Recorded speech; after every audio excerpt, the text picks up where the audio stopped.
नमोस्तु महाराज जी, नमोस्तु। और आचार्य श्री विद्यासागर महाराज की जय। तो सुनेरा जय महाराज जी। निज माहि निज के हेतु निज कर आपको आपो गयो, गुण गुणी ज्ञाता ज्ञान गे मजार कछु बेदन रहो, जा ज्ञान ध्यान न विकल्प बचक वेदन, जहाँ चिद भाव कर्म चिदेश करता चेतना क्रिया चा। पंथियों का आश्रय प्रयोग शब्द करने की कृपा करें। छह ढाला की पंक्तियां हैं।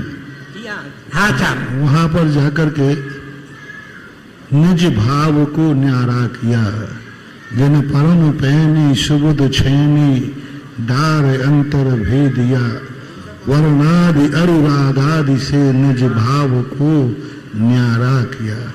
निज माही निज के हेतु कर, यहाँ पर जो पंडित जी साहब दौलत राम जी ये कह रहे हैं कि अपने भेद विज्ञान, जिन परम पैनी सुबुद चैनी डार अंतर भेदिया, मुनिराज जब शुद्धोपयोग में लीन होते हैं, अपनी प्रज्ञा रूपी शैनी सुबुद शैनी अंतरंग जगत में डार करके यहां तक की परिणति कर्मों को ही अलग नहीं करते, न कर्म को ही अलग नहीं करते, वे रागादि भाव को भी न्यारा कर देते कि रागादि भाव भी नैमित्तिक हैं, मेरे नहीं।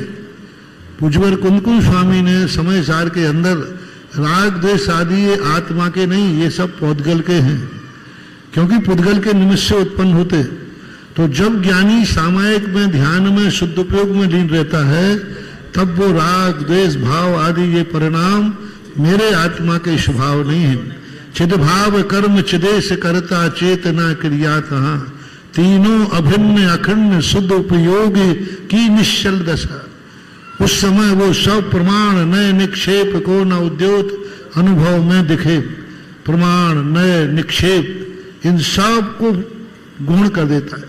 चिदभाव कर्म चिदेश करता, चिदभाव यानी साक्षी भाव, ज्ञायक भाव, ज्ञाता दृष्टा नहीं, ज्ञान दर्शन नहीं, ज्ञाता दृष्टा, ज्ञायक भाव।